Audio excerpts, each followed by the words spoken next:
I'm delighted to be with you here again today. At the end of the day, you have one primary responsibility. That responsibility is to self-evaluate your performance for the day. Evaluate your day based on what you set out to achieve and what you achieve. At the end of every day, you should ask yourself two questions. What did I do right? And what could I do differently? You want to identify what you did right so that you can reward yourself, because progress creates pleasure. Progress creates excitement and joy and fulfillment. Similarly, you want to identify what you could have done differently, because the key to success is hidden in feedback. The feedback contains the ingredients that makes you better, that makes you grow. So you want to stop and say, what could I have done differently? Because you want to identify what you could improve on tomorrow. If you do not change what you do every day, your future will be no different from your present. To improve your future, you have to know what needs to be improved in your present. Because life is hidden in one day, and one day is hidden in life. So what you do daily decides who you become permanently. So at the end of every day, take a few minutes. Find yourself a quiet place in your home. I like to do this in two parts. Your day is typically split into two halves. They're not necessarily halves in terms of being equal, but they are halves in terms of being two distinct halves. You have daytime, you have nighttime. 24 hours every day split into two, AM, PM.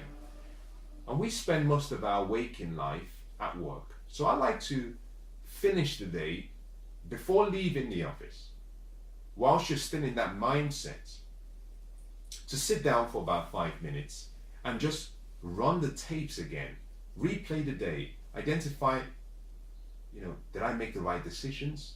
What could I have done differently? Was I in the right frame of mind? Did I have the right attitude? What could I have done differently? Did I achieve my outcomes, not and results? Did I execute them well? Did I do my goals and my to-dos properly? Did I achieve my major definite purpose for the day? Very important.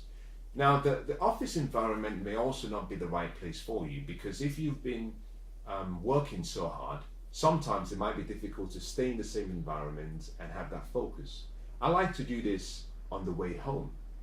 If I'm traveling by train, you can sit on the train quietly and you can pull out your journal and you can start doing this. This means that you're effectively using your journey time as your review time. Or you can do this when you get back.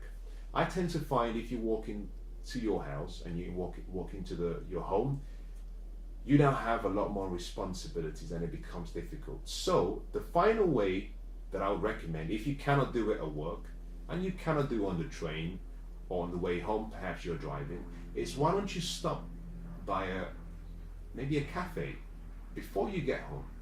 Find yourself a Starbucks or a similar cafe, somewhere quiet, where there's nice music playing in the background. Sit down for 5 minutes, pull out your journal, pull out your pen, and just run the tapes again.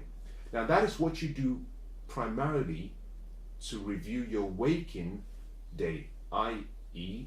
dealing with the professional side of your life, work. But there is another part of you, which is your personal life. So every day you will have personal dreams and personal goals.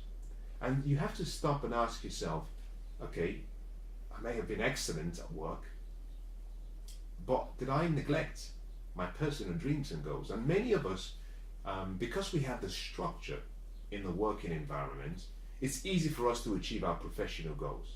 It's a lot more difficult to achieve our personal goals because there's no structure. So we tend to sometimes procrastinate on a number of things.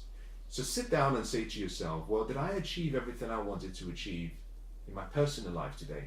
And I'll give you 4 areas you must check. You must check these 4 areas because they decide whether you're leading a happy, fulfilled life. The first is pleasure, excitement. Now, most people don't talk about this. Most people don't really understand or teach it. But you're meant to be living in a blissful state every day. You should be excited, motivated, inspired, and pleasured. By pleasure, I mean things that make you happy, things that make you fulfilled.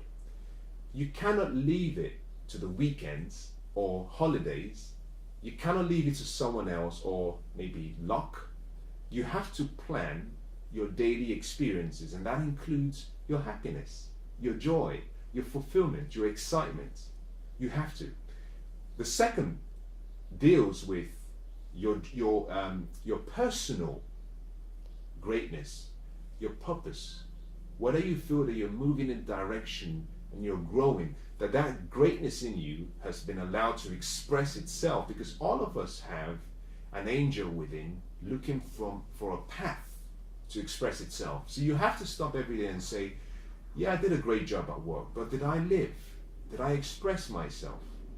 Did I express the joy and the love and the care to the world? Did I share myself with the world? Very important. Very, very important. Now, the third thing you have to do is say, well, my personal goals, did I achieve them? You know, what did I achieve today personally? You cannot allow your personal goals to be relegated to the weekends. It's too late. Every day you must have daily personal goals. That could be perhaps you reaching out to someone you love and you care about. That could be also perhaps you getting in touch and preparing for something that is coming up in your life, perhaps a wedding, perhaps a weekend event. But did you spend your time doing what you should have done? Now, the final, and I end with this, is quality time with yourself. You know, did you spend time with yourself? Or were you so busy running in so many directions and helping other people achieve their dreams and goals that you never stopped and listened to yourself? Did you give yourself the love and the attention you need? Now, it's never too late to do this at the end of the day, because you can always take a few minutes before you go to bed and just spend time with yourself. But I find that sometimes it's best to have moments through the day, maybe every hour. You know, you take 2 minutes and you just, you say a few words of affirmation and self-care and use self-love, because you can only give what you have. And if you're not loving yourself every day, how can you love others? After all, the greatest of commandments says, love your neighbor as you love yourself. So you have to love yourself first. And that has to be a goal every day. So make a decision, make it a ritual, set your alarm, but make it a habit whereby every day you sit down and you review the day. Run the tapes again, find out what you did right, celebrate what you did right, share what you did right, identify what you could do differently, and then the next day, improve on that. Apply the principle that I call constant and continuous, never-ending progress.